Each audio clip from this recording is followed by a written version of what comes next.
Hoje quem vai falar é o Vitor, vai falar com mais brilhantismo. Ele que é o convidado especial que eu falei lá no grupo de líderes. E espero que não tenha decepcionado ninguém, é só o Vitor mesmo, mas já é super especial já. Deixa eu dar alguns recadinhos. A folha de comentários já está lá no aplicativo, está aqui no nosso chat também. Vocês podem baixar aí, também legal. Que hoje a gente vai até Isaías 39 e da semana que vem de 40 em diante. Essa divisão não é aleatória, o livro ele é dividido assim mesmo, dessa maneira. Isaías tem essas duas partes diferentes aí. E sejam muito bem-vindos a esse novo formato da sala de oração no Zoom. Hoje é o segundo dia que a gente faz assim, então o que a gente espera com isso é promover mais interação, que vocês orem junto com a gente também.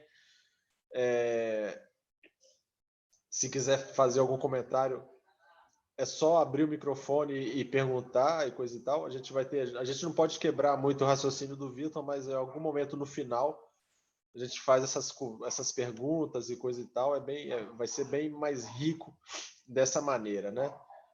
E vai ser bem mais rico dessa maneira, né? Então, mantenha os microfones desligados, as câmeras abertas aí, se vocês estiverem decentes.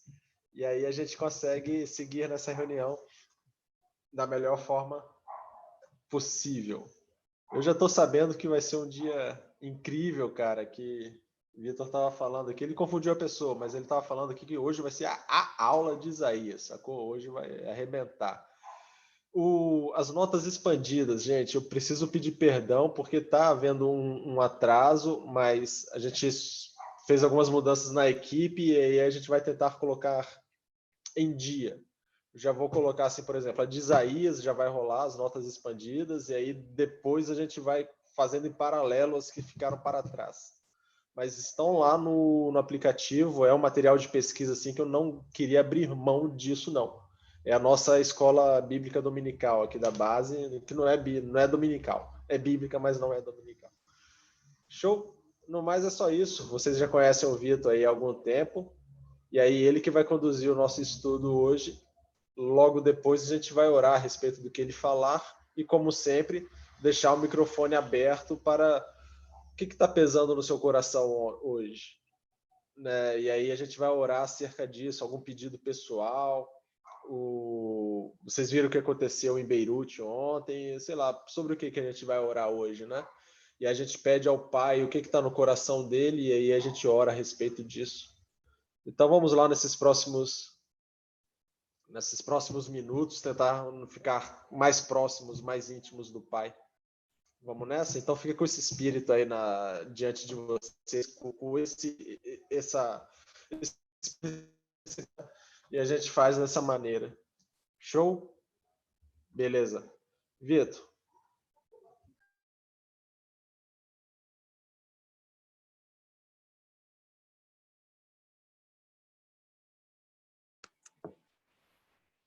Boa noite, pessoal. Feliz de ver a carinha de vocês, mesmo que à distância. E hoje a gente vai falar sobre Isaías. E eu queria dar espaço e liberdade para vocês interagirem, perguntar e falar o que vocês estão pensando e sentindo. No final, a gente vai interceder. Bom, se você quiser, você pode já ficar com sua Bíblia aberta em Isaías, que a gente vai folheando. E se você quiser também, você pode... Tem um material aí para você anotar algumas coisas. Bom, Isaías é um livro especial para mim, para o meu coração, por causa de uma experiência sobrenatural que eu e a minha família tivemos nos Estados Unidos enquanto a gente estava morando lá. A gente teve um dia antes da gente entrar no curso sobre o fim dos tempos, né, um dia antes eu tive um sonho, e no sonho era que a nossa casa estava sendo atacada e, de repente, Deus cobre ela com uma glória, né? Ele cobre com um escudo de glória. E aí, um anjo aparece para mim, né? E o anjo, ele me dá um livro, né? E aí era um livro sobre o fim dos tempos. Era alguma coisa relacionada sobre o fim dos tempos e a volta de Jesus. E aí, então, isso foi de noite. Quando a gente acordou, a gente foi para a universidade. Quando a gente entra para estudar, a aula, né, daquele dia era Isaías 4, né? E Isaías 4, versículos 4, 5 e 6, tem uma descrição de como Deus vai proteger Jerusalém também com eles falam, é como se fosse um dossel, né? Dossel é aquele pano que bota em cima da cama do bebê para mosquitinho não pegar. E aí eu fiquei assim, uau, que sonho dinâmico a palavra de hoje. É exatamente isso que eu tinha sonhado. E aí eu lembro que a gente foi num brechó, né, que era um dos nossos passeios lá de diversão, ir num brechó. E quando eu cheguei lá, eu fui passando umas camisas. E aí, quando eu passei uma camisa azul que tinha Isaías 4, de 4 a 6, nas costas da camisa. E eu fiquei pensando assim, primeiro, quem que faz uma camisa com Isaías 4, de 4 a 6? Tipo assim, o cara é um loser total, assim, não vai vender nenhuma camisa dessa. Mas eu me arrependo amargamente de não ter comprado aquela camisa e guardado ela, assim, de relíquia, né, para daqui a 50 anos estar no meu museu. Mas, cara, foi muito dinâmico para o meu coração. E Isaías foi o profeta que a gente estudou quando a gente estava lá em Kansas City, no 2017. E foi também o texto que a gente fez o nosso trabalho de conclusão de curso lá do semestre. Foi, assim, bem significativo para mim. A gente fez Isaías 19, né? Então, Isaías se tornou para mim uma grande referência. E eu queria começar lendo para vocês uma frase do comentário que eu estava preparando hoje a aula. E, bom, Lili, eu fui olhar todas as minhas caixas, não achei os meus comentários de Isaías, né? Aí, num determinado momento, deu um desespero no meu coração. Só que aí eu descobri que o comentário bíblico que a gente usa online é também muito bom. E aí eu queria ler para vocês o que está... Achei, estava no depósito. Eu sei. O texto é assim, ó. O que Beethoven é para a música, o que Shakespeare é para a literatura, e o que Spurgeon era para os pregadores, Isaías é entre os profetas. Então, assim, para você ter uma ideia de quem a gente está falando, né? De quem estamos falando? Estamos falando do profeta Isaías. E aí, outro cara, ele comenta o seguinte: seria difícil mensurar a importância de Isaías para a cristologia, né, e para a igreja. Então, com essas duas frases, eu queria começar a gente estudar e compreender um pouquinho sobre Isaías. Bom, a gente vai fazer o estudo em duas partes. Primeira parte, a gente vai fazer do capítulo 1 ao 39, depois do 40 ao 66. E por causa dessa divisão no livro, Isaías também tem um paralelo com a Bíblia. Por quê? Porque a Bíblia tem duas seções, né? O Novo e o Antigo Testamento. Isaías também tem essa parte inicial e a parte de conclusão. Isaías tem 66 capítulos, né? A Bíblia também tem 66 livros. E essas duas partes, né, de Isaías, a primeira enfoca na depravação de Israel e a segunda foca na restauração de Israel. E é como se fosse algo parecido, né? A narrativa bíblica. É como se na primeira parte, no Antigo Testamento, a gente visse a incapacidade do homem de se regenerar e de viver a vontade de Deus. E na segunda parte das Escrituras, a gente vê o meio pelo qual Deus prover para si um povo, o meio pelo qual Deus providencia a restauração de todas as coisas. O livro de Isaías também é assim. Na primeira parte, é um estudo sobre a condição degenerada de Israel e a sua incapacidade de dar sequência ao plano de Deus, ao projeto de Deus. E na segunda parte, a gente tem do 40 ao 66, o novo meio pelo qual Deus vai implementar o seu reino. Bom, um pouquinho de história aí para vocês, né? Isaías, ele começa o seu ministério, na verdade, a experiência de Isaías 6, que é aquela que todo mundo sabe, quando Isaías vê o Senhor num alto e sublime trono, e as orlas das suas vestes enchem o templo, e os anjos estão cantando santo, santo, santo, e ele fala: ai de mim, porque eu vi o Senhor, né? Eu sou um homem de lábios impuros, eu moro no meio de um povo de impuros lábios.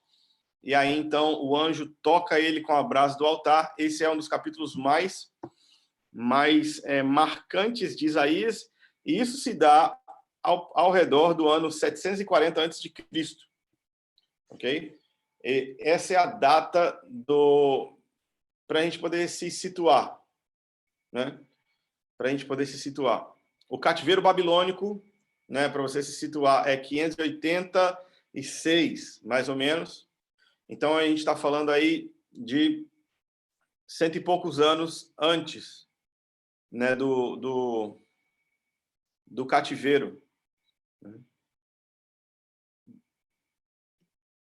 Então, Isaías ele começa a profetizar antes, né, da morte do rei Uzias, mas a morte do rei Uzias é uma das experiências mais marcantes e eu acho que visuais também para a gente poder imaginar como é ter um encontro com Deus. Isso se dá, então, no ano 740, para você conseguir se colocar aí na linha do tempo. E aí, o livro gira em torno do seguinte, né? Isaías é um profeta que ele vai acusar a maneira como a nação de Judá está vivendo. Nesse determinado momento da história, Israel já está dividido, né, entre o reino do norte e o reino do sul. No norte, a gente tem a nação de Israel, com a sua capital, Samaria. No sul, a gente tem Judá e a capital é Jerusalém. E aí, então, Isaías, ele ofende as pessoas com o seu ministério profético e ele ataca a maneira religiosa como eles viviam, embora o templo estivesse funcionando perfeitamente, embora as coisas estivessem aparentemente em ordem, embora Judá estivesse em segurança, eles não se importavam com o pobre, eles não se importavam com o necessitado, e eles também não se importavam para Deus, com Deus de maneira real, né? Então o comportamento deles era religioso e irresponsável. E Isaías profetizava as duas coisas. Na primeira parte do seu livro, ele profetiza o declínio, né? E como Israel, se não se arrepender, vai para o cativeiro. Como que Israel vai para o cativeiro? E é durante os dias de Isaías que a nação do norte, que Israel foi para o cativeiro, né? Então, o contexto geopolítico, né, era que Israel era um reino independente, né? Judá era um reino independente, e aí tinha uma potência ao norte e uma potência ao sul. A potência do norte era a Síria, não confundir com Síria, né? A Síria. E a potência do sul era o Egito. Então, o os reis de Israel, eles tramam meios de permanecer seguro através de alianças que eles forjam com o Egito. Porque eles estão vendo que a Síria está crescendo e a Síria vem e captura o reino do norte.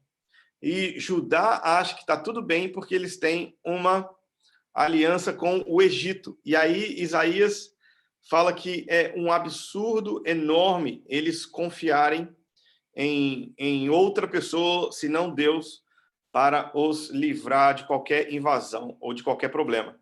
E Isaías, ele quebra o pau com o pessoal falando: a Síria vai vir e invadir, se vocês não se arrependerem.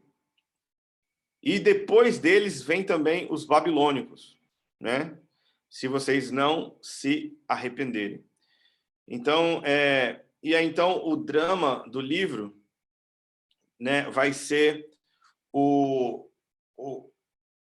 como a nação de Israel é inapropriada para dar continuidade ao plano da promessa de Deus e como Deus vai resolver essa questão, que aí ao longo do livro de Isaías a gente vai ver que Deus tem um meio sim de resolver, que é através do seu ungido, né? Que é através aqui em Isaías 4 ele fala o renovo do Senhor. Então é como se fosse um broto nascendo, né? E aí então ao longo do texto a gente vai ver que esse renovo do Senhor, esse Messias, esse ungido, ele tem características de Deus, embora ele também tenha características de homem.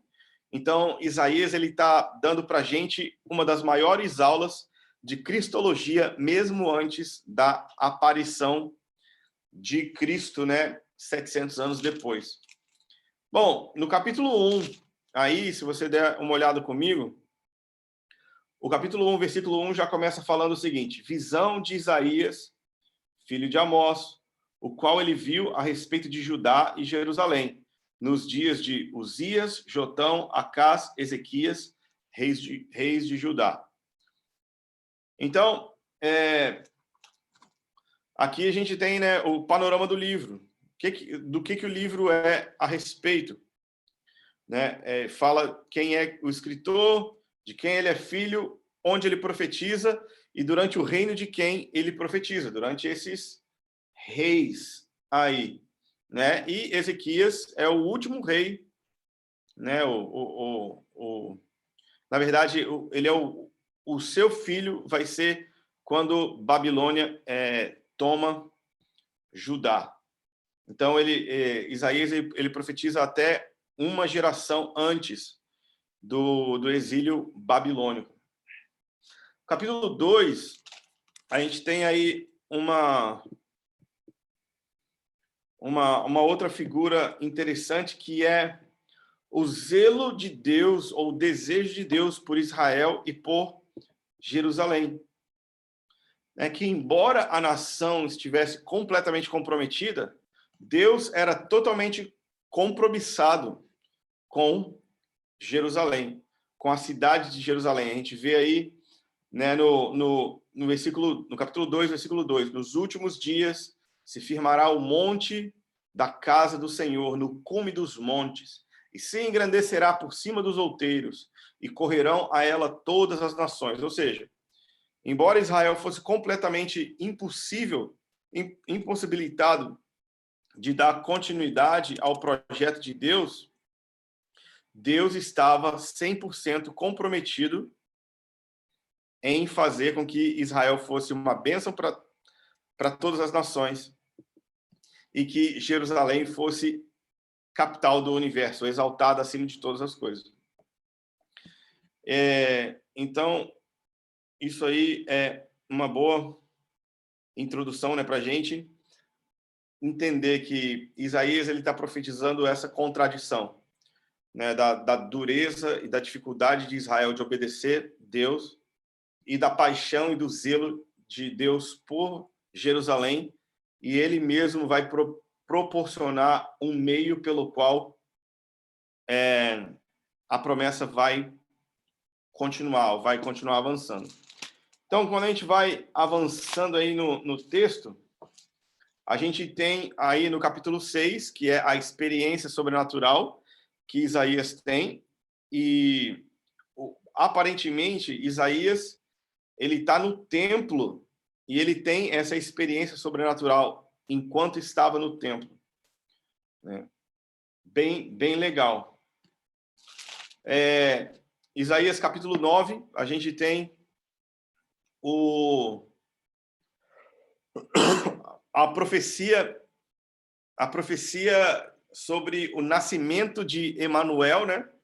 O nome desse rei Deus, desse homem Deus, vai ser Emanuel, Deus conosco, né? E aqui eu amo o versículo 7 do capítulo 9, que diz assim: do aumento do seu governo, paz não haverá fim, e reinará sobre o trono de Davi, sobre o seu reino, para estabelecer, fortificar, em retidão e justiça, desde agora para sempre. E aí aqui é a minha frase favorita: o zelo do Senhor dos Exércitos fará isso. Ou seja, é Deus que vai fazer, e se não for Deus fazendo, não vai rolar. Aí o que acontece? Aqui agora, daqui para frente, Isaías vai profetizar, ele vai denunciar a maneira como Israel é corrompido por causa de alianças militares para se proteger com outros reis, né, com outros reinos, né? E aí, aí Isaías ele fica profetizando vários oráculos, né, ou várias profecias, declarações proféticas contra todos os inimigos de Israel e contra todos os vizinhos de Israel, tipo os filisteus, os moabitas, o Egito, o rei de Tiro, o rei de Damasco, que é, né, do Império Sírio.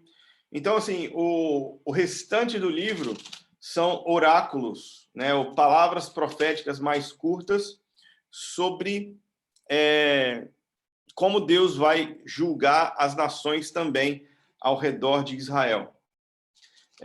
O meu ponto alto é o capítulo 19, se você quiser dar uma olhadinha aqui comigo no capítulo 19.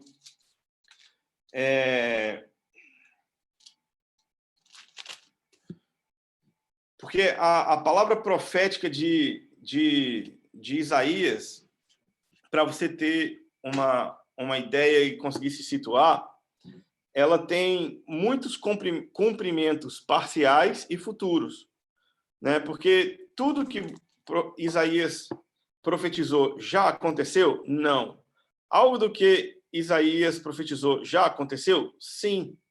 Então a gente tem cumprimentos parciais da profecia bíblica, e esse aqui de Isaías 19 é totalmente futurista, né? Nunca aconteceu, e você vai ver que durante o texto ele fala várias vezes a partir do versículo 16, naquele tempo, 18, naquele tempo, 19, naquele tempo, 23, naquele dia, 24, naquele dia. Então ele está falando para um tempo e um dia futuro. E olha o que vai acontecer. 24, naquele dia haverá uma estrada do Egito até a Assíria. Lembra, Israel está no meio, de Egito no sul, Assíria ao norte. Então vai haver uma rodovia que conecta esses três países, cortando a nação de Israel. Naquele dia haverá uma estrada do Egito até a Síria. Os assírios virão ao Egito e os egípcios irão à Síria. Os egípcios adorarão com os assírios ao Senhor. E naquele dia Israel será o terceiro com os egípcios e os assírios. Uma bênção no meio da terra. O Senhor dos Exércitos os abençoará, dizendo: bendito seja o Egito, meu povo, e a Assíria, obra das minhas mãos, e Israel, a minha herança. Então a gente está falando de algo completamente futuro, né, de algo que ainda não foi inaugurado, que há de ser inaugurado durante o reino do Messias, onde sírios, egípcios e israelenses vão adorar o rei de Israel.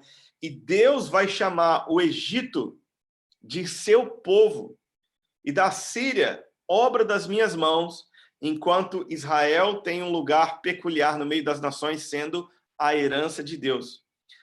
Sabe, quando que isso pode acontecer? É necessário um reino de 1000 anos de Jesus na Terra para que a gente veja esses 3 povos cooperando.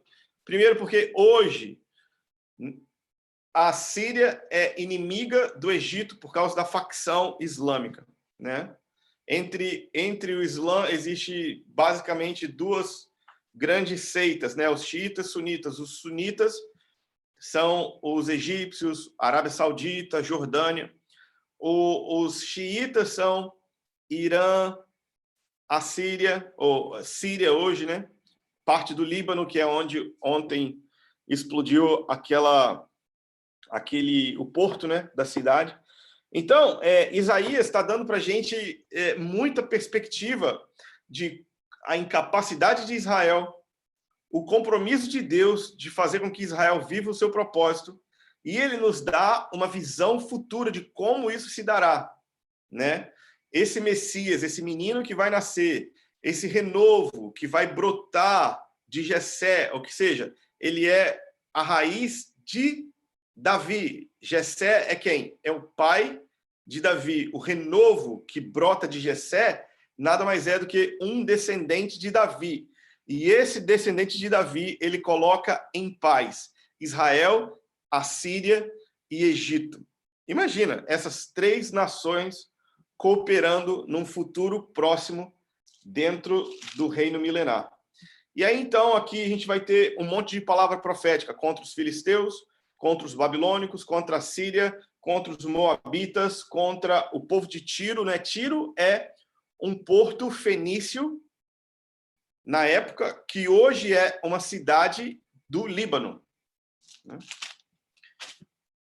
E assim por aí vai o texto, né?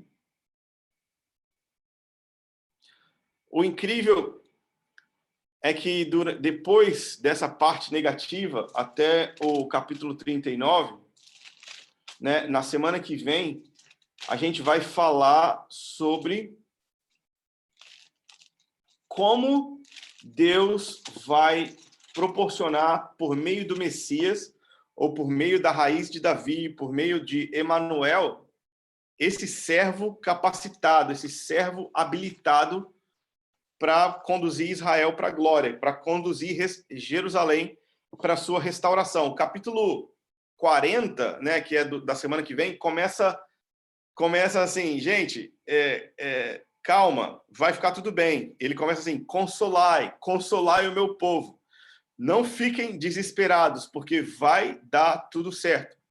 Porque se você ler até o 39, é como se, tipo assim, cara, é um fracasso inacabado, nós não temos clareza sobre quem é o Messias. E aí a gente vai falar na semana que vem sobre o ungido do Senhor, como que ele aparece como um guerreiro poderoso, mas como também, ao mesmo tempo, ele é um homem de dores. Então, assim, ele é um guerreiro ou ele é um homem de dores? A gente olhando da frente para trás na história, a gente consegue ver Jesus. Só que imagina os israelenses 740 anos antes de Cristo olhando para o Messias. Ele vai levar sobre si as nossas pisaduras. Ele era feio, ninguém gostava dele. Como assim? Ele não tinha formosura nenhuma pelas suas pisaduras. Cara, quem é atropelado, né? Um rei atropelado. Então, se coloca no sapato, né, de um israelense 740 anos antes de Cristo, ouvindo as palavras de Isaías. Tanto é que existe debate sobre se foi Isaías mesmo que escreveu. Porque até o capítulo 39 é possível que tenha sido ele. mas do capítulo 40 para o 66 é inimaginável a precisão de como ele acerta a restauração de Israel. É inacreditável os detalhes que ele dá sobre Messias e sobre a era messiânica. Então, isso é assunto para o próximo, né, a nossa próxima jornada. Ainda nesse compromisso de hoje, ou nesse estudo de hoje, acontece uma situação bem terrível, que, de fato, o povo de Israel se arrepende e eles encontram graça e escapam da invasão de Senaqueribe, do rei da Assíria. Né? Deus, sozinho, extermina o exército de 185 mil assírios. Imagina, que estrago, né? Deus faz isso sozinho. E aí, então, o rei da época, né, que era o Ezequias, ele fala, ufa, né, que bom que não aconteceu isso nos meus dias. O que eu vou fazer? Olha que ideia genial. Vou fazer uma aliança com a Babilônia. Porque não basta só ter uma aliança com o Egito. Né? Vou agora providenciar uma aliança com a Babilônia, porque, sei lá, né? Deus só conseguiu matar 185 mil pessoas numa noite. Então, vai que Deus não consegue dar conta de novo. E aí, então, esse Ezequias, ele recebe aqui no 39, ele recebe mensageiros da Babilônia. E ele abre o portão da cidade para os babilônicos, recebe eles dentro do palácio, e como se não bastasse, ele mostra para os babilônicos todas as riquezas que existem dentro de Judá. Ele abre a porta do templo. O templo, para você ter uma ideia, era tipo um prédio de 7 andares, alguns campos de futebol de largura, muito grande. Era como se fosse uma das maravilhas do mundo antigo. E Ezequias leva esses caras dentro das câmaras do tesouro do templo. E os babilônicos vão lá, todo mundo com seu smartphone, filmando, tirando foto e anotando tudo que tem lá dentro. E eles chegam lá na Babilônia e falam, nossa próxima incursão, depois de conquistar os assírios, vai ser engolir Judá, porque tem muito ouro lá.